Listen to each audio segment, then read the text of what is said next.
తిరుమల తిరుపతి వెంకటేశ్వర స్వామి అంటే భక్తులకు ఎంతో నమ్మకం. దాదాపు 50 ఏళ్లుగా తిరుపతికి ప్రతి సంవత్సరం వెళ్లి వస్తున్నాను. తిరుపతి లడ్డూలో జంతువుల కొవ్వు కలిసిందని తెలిసిన వెంటనే నా రక్తం మరిగిపోయిందని ఓ భక్తుడు ఆవేదన వ్యక్తం చేశాడు.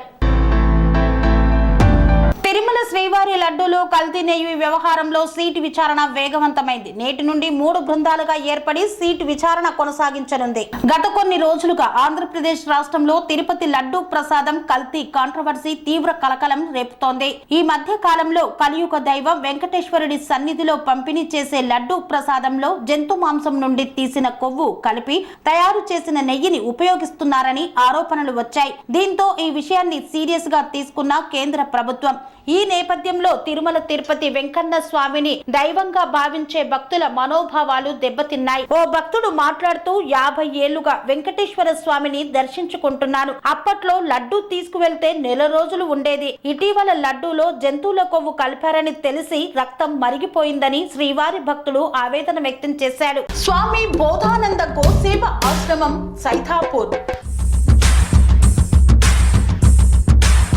జ్యోతిష్యం, వాస్తు శాస్త్రం మన పూర్వీకులు మనకిచ్చిన వరం. దుర్గాదేవి, కాలభైరవ ఉపాసనతో వాక్సిద్ధి పొందిన శ్రీ శ్రీ బోధానందగిరి స్వామివారు మీకు ఎలాంటి సమస్యలున్నా, వాటిలో ముఖ్యంగా ధన నష్టం, ఆరోగ్య నష్టం, భార్యాభర్తల మధ్య గొడవలు, ప్రేమించుకున్న వారు దూరం అవడం, ఎన్ని సంబంధాలు వచ్చినా పెళ్లి ముడి పడకపోవడం, రోడ్డు ప్రమాదాలు, అప్పుల బాధలు, వ్యవసాయంలో నష్టాలు, పెద్దల మాట పిల్లలు వినకపోవడం, ఆరోగ్య శాంతి, గృహశాంతి, మనశ్శాంతి లేకపోవడం, ఇలాంటి సమస్యలు ఉన్నట్లయితే ఒక్కసారి స్వామీజీని కలవండి. మీ సమస్యలకు తగిన పరిష్కారాన్ని పొందండి.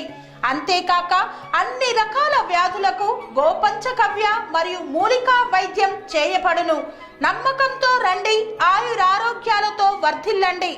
మా అడ్రస్ స్వామి బోధానంద గోసేవ ఆశ్రమం సైథాపూర్, వీరభద్రస్వామి గుడి దగ్గర, యాదగిరిగుట్ట. సంప్రదించవలసిన నెంబర్ 9849213754 మరియు 9618034138.